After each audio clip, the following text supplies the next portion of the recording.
I watched for all my life, and I had to start again with just my vigor and my fight.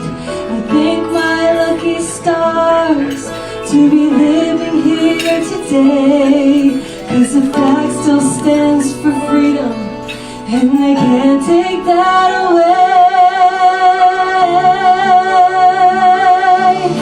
And I'm proud to be an American, where at least I know I'm free. And I won't forget the men who died, who gave their right to me. And I'd gladly stand up next to you and defend her still today.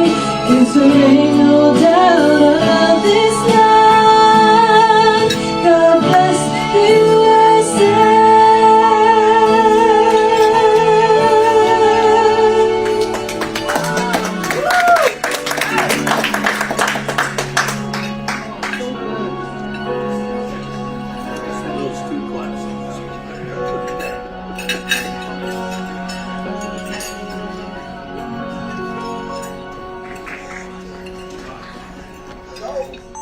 God bless America, land that I love. Stand beside her and guide her through the night with the light from above. From the mountains to the prairies, to the oceans, where we fall. God bless America, my home, sweet home.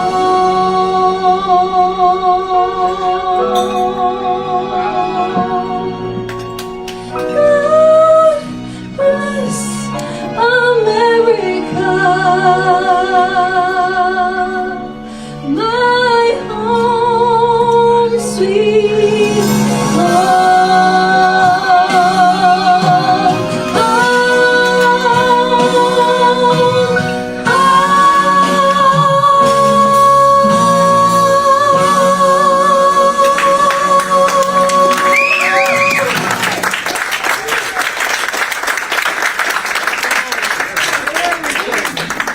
Is that great or what? Fantastic. How does that make your digestion go, huh? It's going to help. I thought with that first song she sang, Donald Trump was going to walk in. I was looking for the grand entrance. Yeah, really. Okay, please continue finishing your lunch. I'm now going to introduce one of our other very special members of our settlement project here in Southern California. He used to be the mayor of Downey, and that is Keith McCarthy, and Keith is going to introduce some of our lunchtime speakers. Keith? Hooray. Just as good as or better than Donald Trump.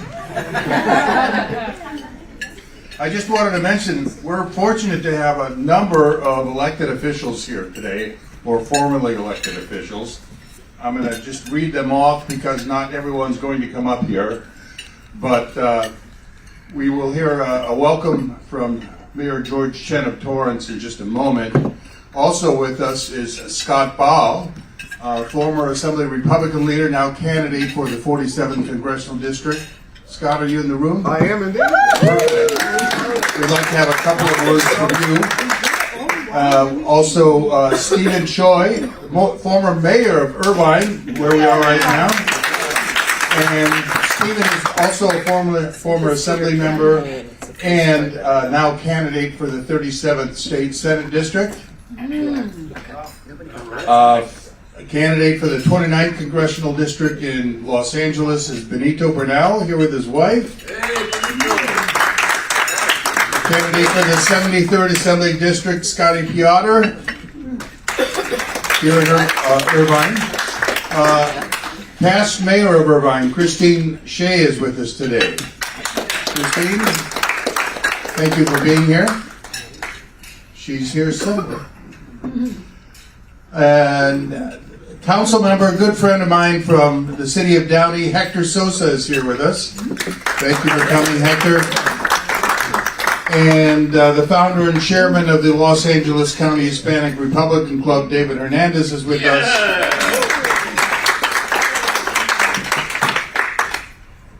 And Mr. Voigt, the mayor of Lake Forest. Scott Voigt, Lake Forest. Yes. Yeah. Thank you for being here, Scott. So, I also wanted to mention that today's presentation is presented courtesy of our sponsor, Camel Cigarettes. 1 out of 3 doctors recommend Camels, and I'd walk a mile for a Camel. Our speaker this afternoon has served on the Torrance City Council since June 2018. He's continued until 2022 when he was elected as mayor of that city, and currently holds that position. After emigrating from Taiwan as a very young man, he lived in the South Bay since the late 1960s. He attended Carson High School, then graduated from UCLA with a degree in electrical engineering. Prior to becoming a council member, he had a 33-year career with Raytheon, working on radar and electronic warfare systems for the F-14 and F-A-18 Super Hornet. George and his wife are active members at their church in Torrance. They participated in a number of overseas missions, and he and his wife have 2 adult children. They're married. They have 2 grandsons. Please join me in welcoming Mayor of Torrance, George Chen.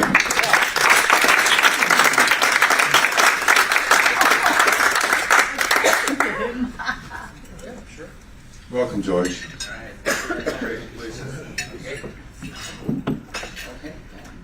Louis Zamborini. Right? Yes, sir. First of all, thank you very much for having me speak with you. You know, it's interesting. I'll read Jack's email to me.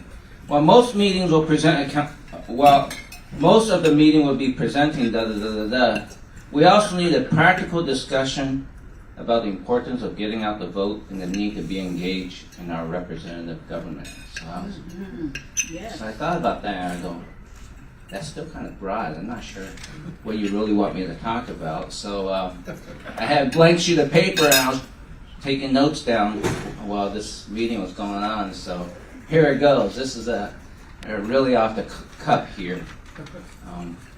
Yes, somebody always comes into our meetings, and every time they talk, I feel like they are the smartest person in the room. So I'm just gonna confess right now, I'm the dumbest person in the room. So let's just take that off the table, okay? No, being thank you for the introduction. Somebody asked me yesterday why did I decided to run for office, and I said the answer is actually very short. 1 month after I retired from Raytheon, I just told my wife I felt the sun to call her. That was it. And then when I started running for office, the first question is, have you ever served in the city commission? No. What makes you qualify? And I paused for a second and I go, well, it's a valid question. I said, well, I'm a first generation immigrant. My father was a mechanic, blue collar worker. That's how we lived our lives. And I graduated from high school.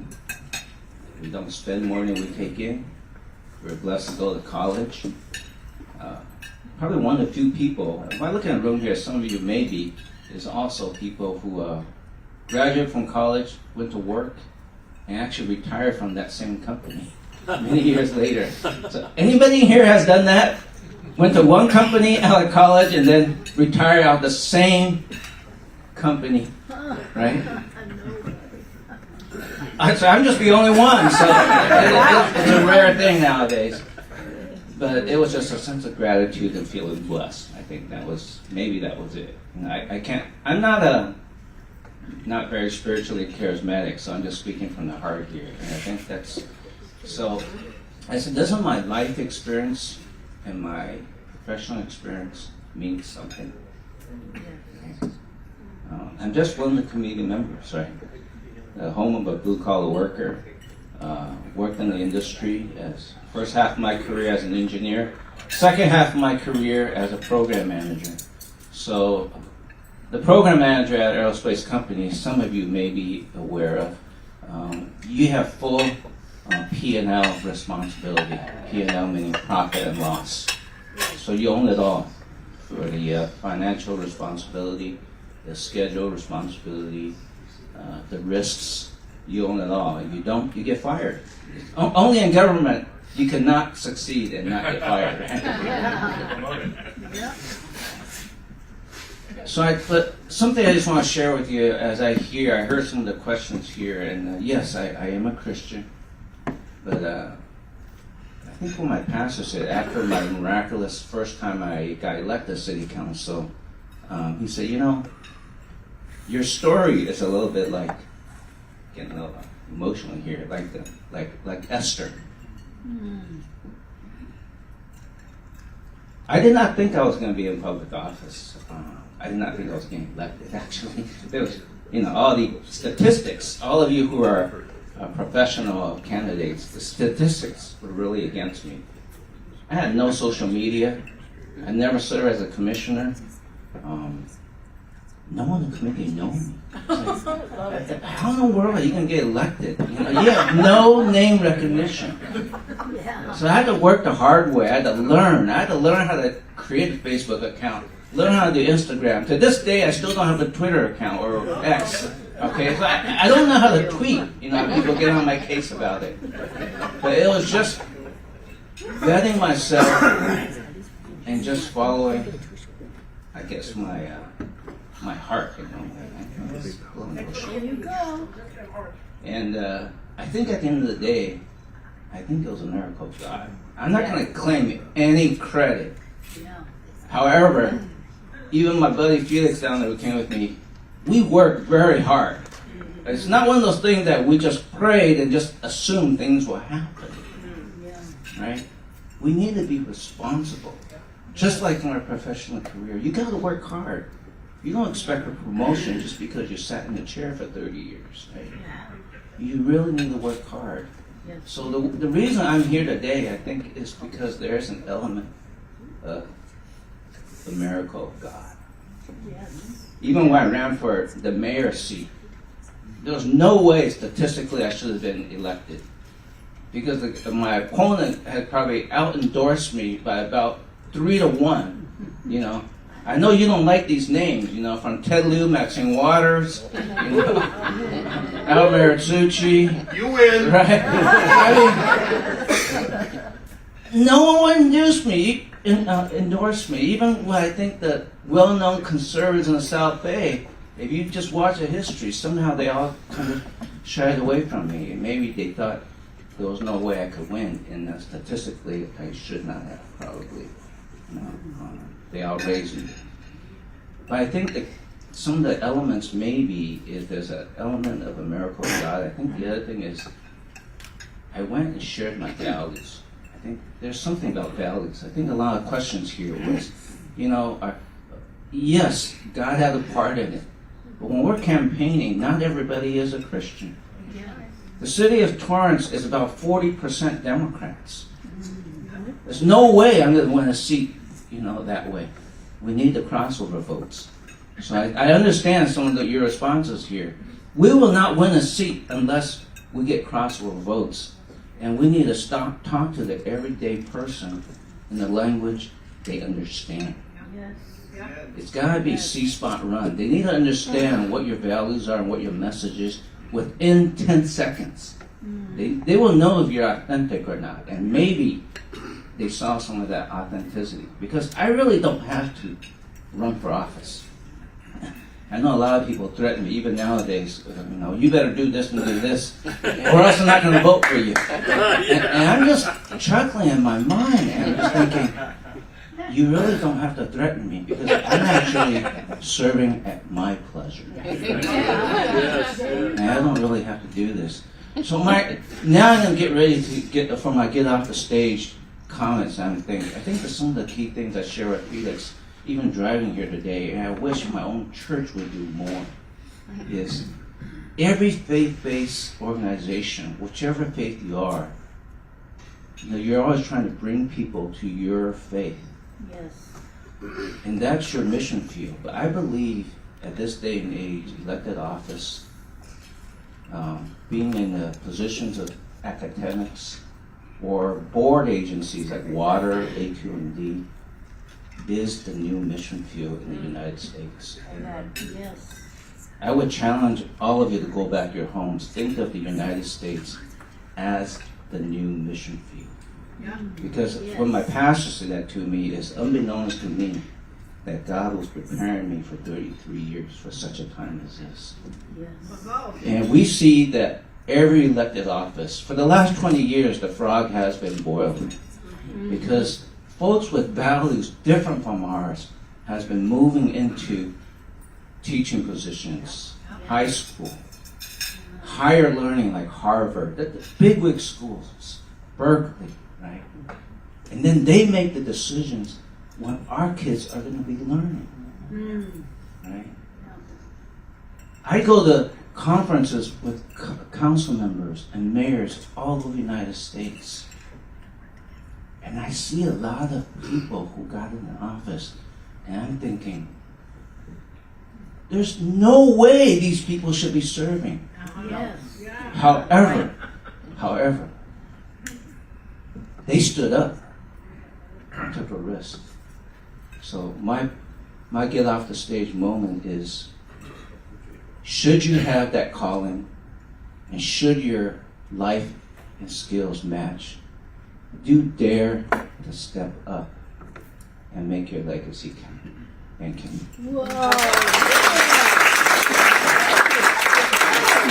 Mayor George Kent, thank you. Scott, if you can make your way forward, let's welcome the next congressman for California's 47th Congressional District, Mr. Scott Baugh. All right, I got to cram 20 minutes into 5 minutes, so I want to talk fast and furious, and then when the hook comes out, I guess I'll leave. But last time I was filmed at an event like this, the question was presented to me, what was the biggest threat to religious liberty in this country? And I said, wokeism is the biggest threat. And I said that we survived all these wars, but wokeism is what kept our people out of church.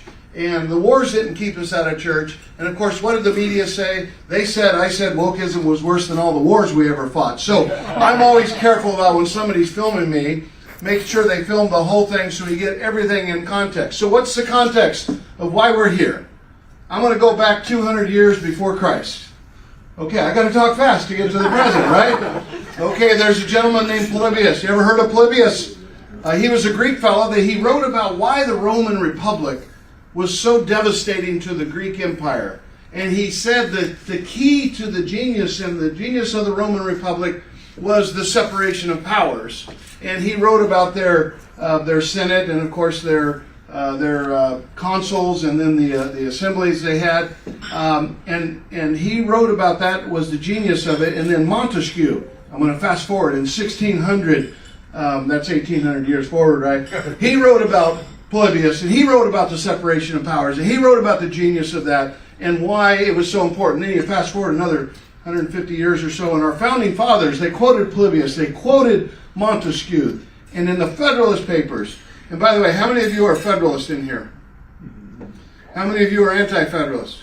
How many of you are both? I am both. I am both. Let me tell you why I'm both. The Federalists established our Constitution.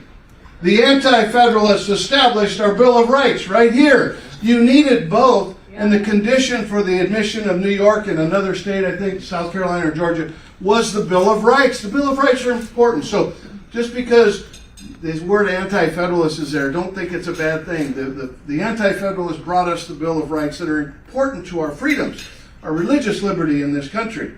And so we're back to the founding fathers, And the Federalists were talking about Polybius and Montesquieu, and I think in Federalist 51, and they talk about why it's so important to have the separation of powers because of the instinct of man to be corrupt if he's all powerful and all that. So we have to have that. And what have we done in this country? We've destroyed the separation of powers. How have we done that? Through the administrative state. We have over 1 million regulations on the books. The administrative state, whether you're the IRS, the SEC, the whatever three-letter agency you are, they make the law, they interpret the law, and they enforce the law, and it's a faceless bureaucrat that does all of that. And it's taken more of our freedoms away than you know. And so what I want to do is encourage people to go back and actually read the Constitution. Read the purpose of it. How about earmarks? You guys, earmarks good or bad, right? Okay. Congress has a duty to authority to spend the money, right? But most members of Congress don't even know what Section 1 or Article 1, Section 8 is. Article 1, Section 8 tells you about all of the jurisdictional authority that Congress has. So if you're going to do earmarks, it better be related to the Constitution. Yes. Otherwise, it's giving money away, and now we're borrowing money from the Chinese to give money away for projects that the federal government shouldn't be involved in. That's right. So that's what constitutional conservatism is all about. But let me back up one little bit from there. The Constitution tells us how to do government, and it's a brilliant document if we follow it. But the Declaration tells us the why, and if you know the why, the how is much easier. So the Declaration of Independence, who can quote it for me? Who can start it? So, I'll fast forward to life, liberty, and the pursuit of happiness. How about that? That's good. You got that? Life, liberty, and the pursuit of happiness. What was the pursuit of happiness? What did our founding fathers mean was the pursuit of happiness? It was the pursuit of a virtuous life, because you couldn't have happiness unless you were virtuous. How many of you have done something that wasn't virtuous? How'd you feel about that? You didn't feel very good. But if you pursue virtue, so I'm going to go back to the mayor of Torrance here. Why is he running? It's a virtuous thing what he's doing. He's trying to restore order. Like Nehemiah, he's trying to rebuild the walls in front of his own house there. And the point is, when you follow that calling, you're pursuing courage, you're pursuing goodness, and you are happy. You are fulfilled right now. So that's what we all need to do. Be engaged and be happy because we're pursuing virtue. But that's not what I'm here to talk about. Life, liberty, and the pursuit of happiness. It's the next 8 words that I want you to focus on. That to secure these rights, governments are instituted. In other words, the purpose of government, the why of government, is to secure rights that government does not give you. Yes. Understand, these rights come from God, nature, and nature's God. And that's the purpose of our government. And if you've lost that purpose, you don't belong in office, right? Yes. You were talking to me about some of those people who don't belong in office, right? Yes. No, yeah, you're the mayor there, right? So the whole point here is you should support people who want to follow the Constitution and understand the purpose of government. And once you understand that, and once they get there, again, it's the why. Make sure they know the why of government, and then the how is kind of automatic. And so what are we doing in our campaign here today? It's like 2 years ago I ran against Katie Porter. She outspent me $29 million to $3 million. I thought it was funny to hear her complain about being outspent by Adam Schiff. Yeah. I thought it was funny to hear her complaining about being smeared by Adam Smith. But we're all glad to see her go, one way or another, right? The point is, she's unemployed now, and we're all happy about that. Right? So what I want to leave you with here is that she outspent me quite a bit. We got really close. We were hoping for a big red wave from the east. That didn't come. But we're going to win it this time. Why? Things are so different. Last year I had 10 months to campaign, and I did well to raise $3 million. This year I've had 2 years to campaign, off of another full year of campaigning. So I'm out in the community, and I got to tell you, Christina and Steve, Irvine is a complex city. It's jurisdictionally rich. It's ethnically diverse. It's fantastic. It's beautiful.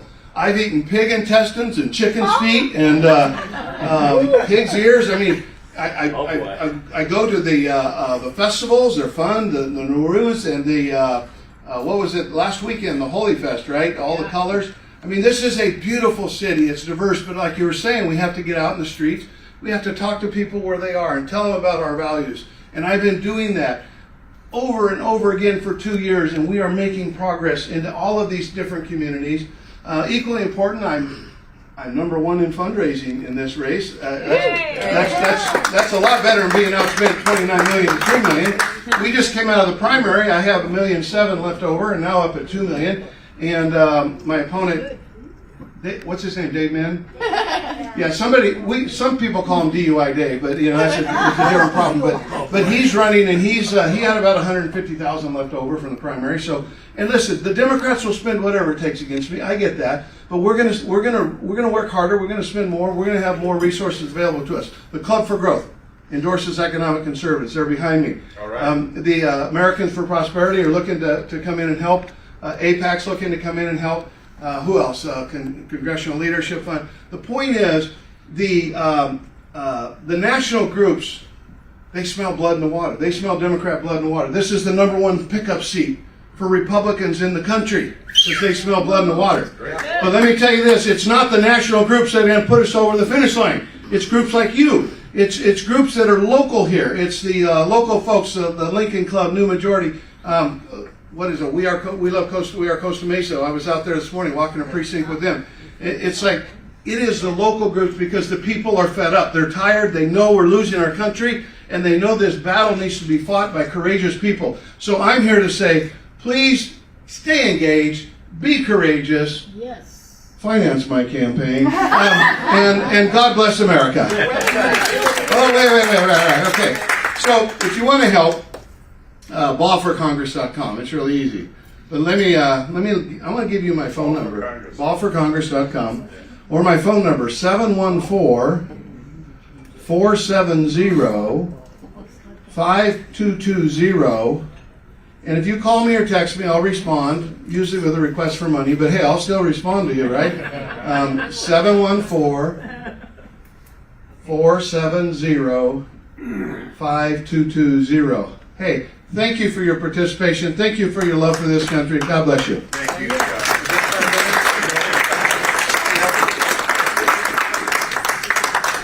So Scott mentioned Stephen Choi. We're in his backyard here. Thank you for having us in Irvine. Stephen is a candidate for the 37th State Senate District. Would you like to say a few words? Can you take a picture? So we can face. Good afternoon. I'm Stephen Choi. I want to welcome everyone, because many of you I see out of town. So, two former Irvine mayors, Christina Shea and myself, I would like to extend a warm welcome to you. And I really appreciate two wonderful professors that we have heard in the morning. I felt like I was back to the classroom. And this morning, when I hear all that theories that we are now learning, and how we can apply to our practical reality, especially in political arena, because as a first-generation immigrant who came at my adult life for my first job, and against my will, I was pushed into politics. People kicked me into politics. It took for 2 years, and whatever Mayor George Chan was speaking about, his odds getting elected just applied the same way to me. For 24 years, I think it should be kind of a record, even not only minority politician, but even any politician consecutively serving for 24 years. I started as a school board member 1998 here, and continuously got elected through a city council and a mayor and state assemblyman, and I came out of my retirement and running for state senate. And again, for whatever reason, including my own party, all the leaders rejected me. You are not the right one. And 99% of all the leadership, including the state senate leadership, even assembly, everybody went against me. But God chose me to represent the Republican. And we do have hope that we can win the seat. We all, either current politicians or former elected officials, ideally we are trying to create a utopian city, utopian state, and utopian country. And that's the reason my question a while ago was that our lecturers should have applied their theories to Democratic Party Foundation and Republican Foundation, where we stand, why we are trying to, among our Republican Party members, to elect Republicans. In our state of California right now, a state is in a dire trouble. So many millions of people are packing and leaving, and they don't even know why they are leaving, because everything is so difficult. Crime rates, high cost of living, and too much regulations, anti-business policies. And why are these all the problems created? Because of one party ruling supermajority. Yes. And we gotta have a good balance of power. Yes. And no matter what party you belong to, are there any Democratic Party members here? I mean, this lecture should be open to everybody. Why no Democratic Party members are here? I mean, they are the ones to be here and listen to, and to create the utopia in our country, in our state. We need to understand the principles of where God, why God has created the United States of America. Yes. And we need to work toward creating the utopian country, utopian state together. That's the reason I'm rerunning out of my retirement, and I lost job as a babysitter to my granddaughter and campaigning, and vote for me. Thank you. Okay, let's elect Stephen. 37th State Senate District. Let's create utopia. Scott, if I could just have you say a few words about your campaign. Scott Piotr. He's a candidate for the State Assembly. Thank you. Can I go up front, or you want me to keep it short? I'm trying to shrink the time here, yeah. So You're already tall, so it's going to be... I'm a former Newport Beach City Councilman, and I thought like Mr. Chen, I thought I'd served my time, and I finished that in 18, and I've been involved, like you guys, but there was this race coming up, in this case the assembly race in the 73rd, which is Costa Mesa, Irvine, and Tustin, and nobody of any stature was stepping up to run against this incumbent Democrat, and it just bugged me. So, I like to tell people that, well, I take a little test. Okay, how many people know who Benjamin Rush is? I take it you all went to public school. So he was one of our founding fathers. He's considered the father of American medicine. He made a great statement I like. He said, people accuse me of being an aristocrat or a Democrat, because I'm neither, I'm a Christocrat. And I kind of rephrase that a little bit, and I tell people that I'm a Christian, I'm a conservative, and I'm a Republican, in that order. And it's important that it's that order. So I look at it as a calling, like Mr. Chen, and I think that nobody was stepping up for the 73rd, and so I stepped up.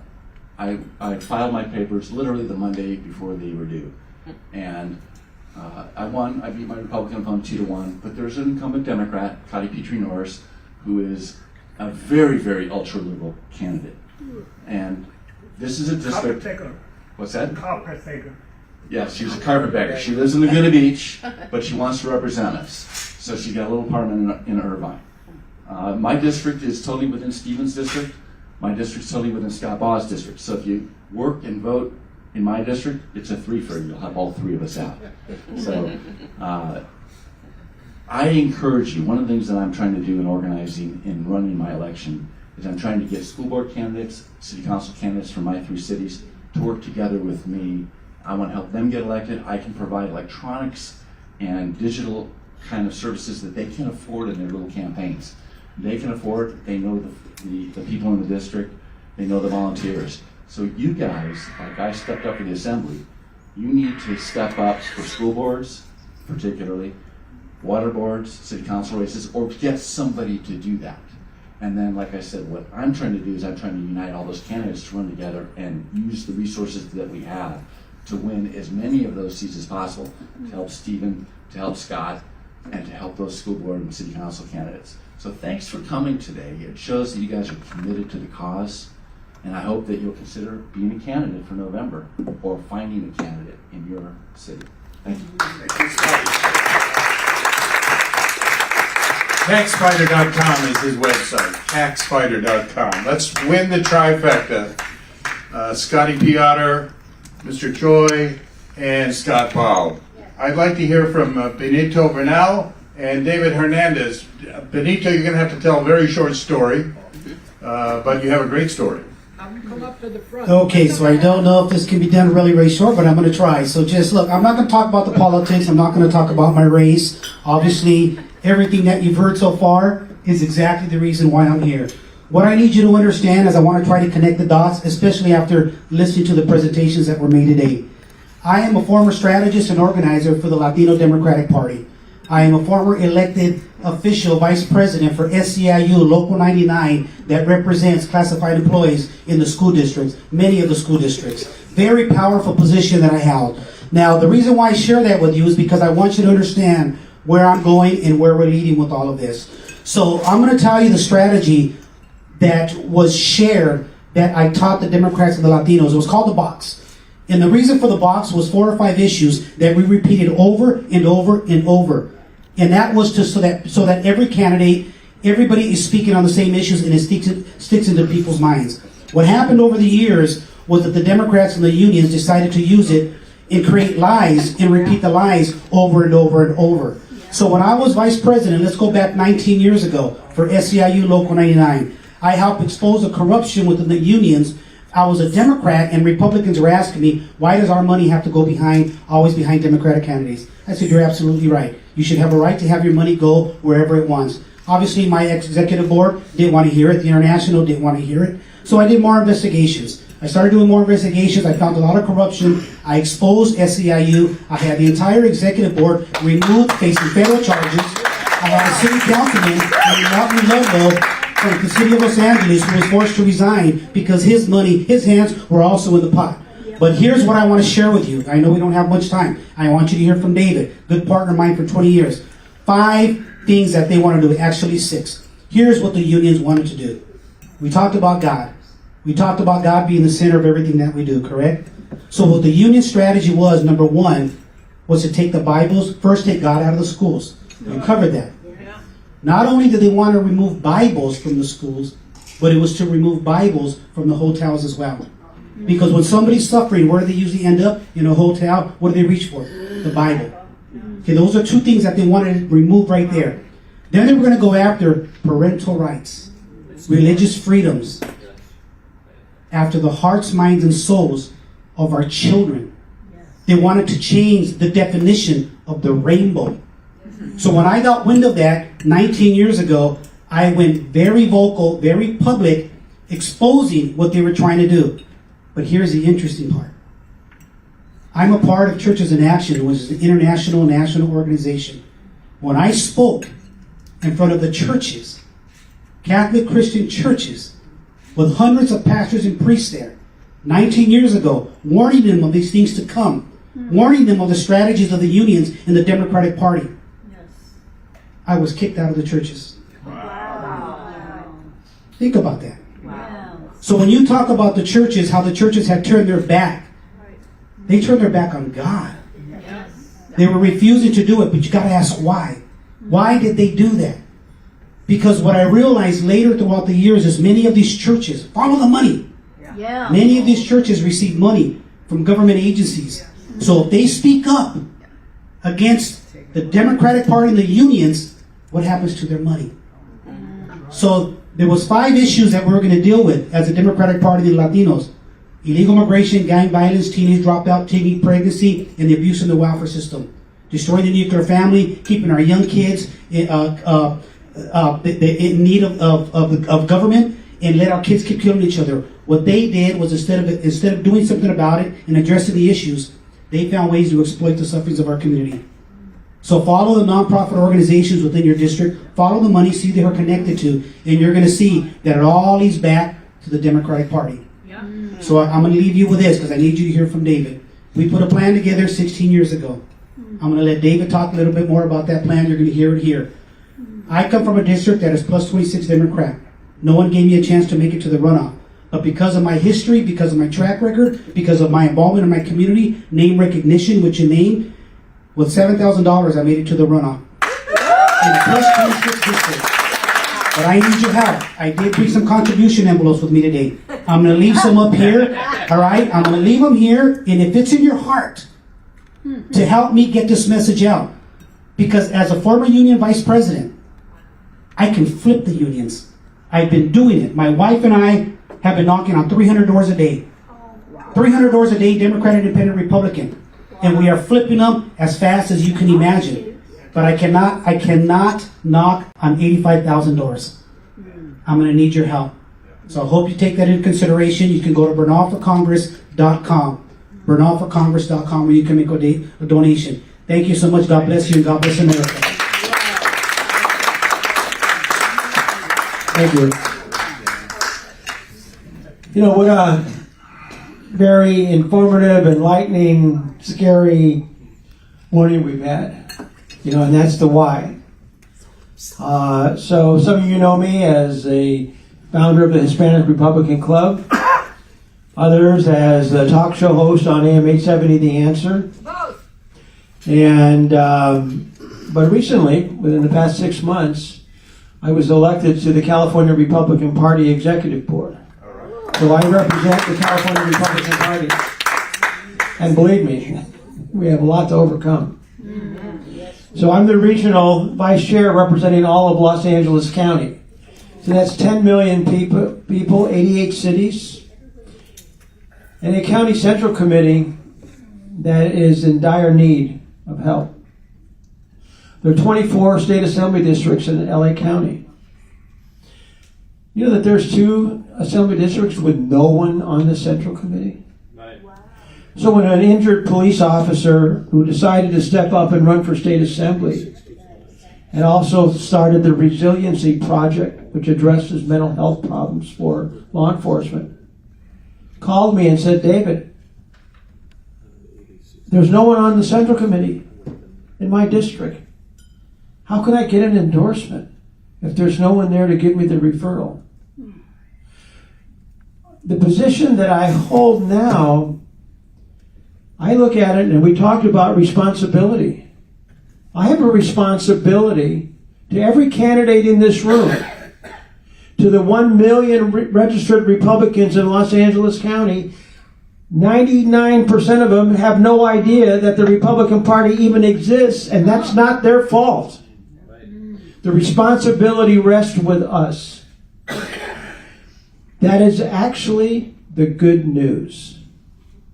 I first stepped into the political arena in 2002 when I ran for Congress. Nothing has changed in 22 years with regards to an infrastructure within the county.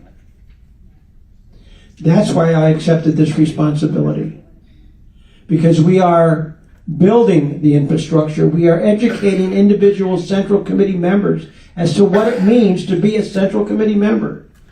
Not only what are your duties, but what are your responsibilities and what are your opportunities to be a Central Committee member.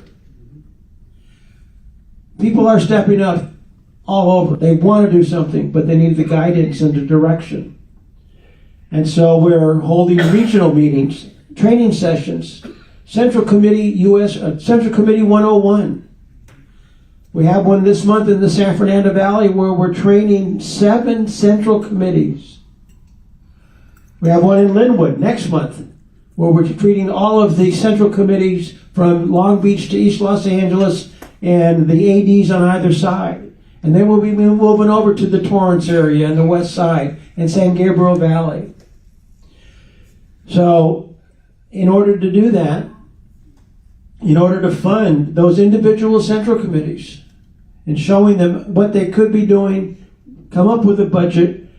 So I've assumed the responsibility of raising money to fund them directly so that they can fulfill their obligations. So I have some cards over there. So I created the LA Regional Empowerment Fund. We have a website with the same thing. People are willing to invest in the future because it is so dire. You know, we're sitting here right now, and I want to thank Mark for being such a very accommodating host. I mean, what a great facility. Mark told me that his sister, Marion, listens to my show every Saturday night, so we're going to give her a shout out for being here tonight. So I need your help. I need your help in raising the funds in order to fund the individual central committees. And I'll leave some envelopes and things like that. But, you know, we're sitting here, and right now we just saw the news that Iran is raining missiles on Israel. The war started. You know, these are very dangerous times. And I know that I believe we are up to the fight. And there are so many out there that are up to the fight, but they're waiting to hear what can they do. We're the Republican Party, for those of you that are Republican. You know, we talked about the founding documents, those inalienable rights. But what did it take for those inalienable rights to be given to everyone? It took the abolitionists. It took Abraham Lincoln. It took the Republicans. When Susan B. Anthony was arrested for voting, when women didn't have the right to vote, who did she vote for? Not a Democrat. She voted for a Republican and was arrested for it. Right now, we have about 30% of the Republicans in Los Angeles County voting. That is unacceptable.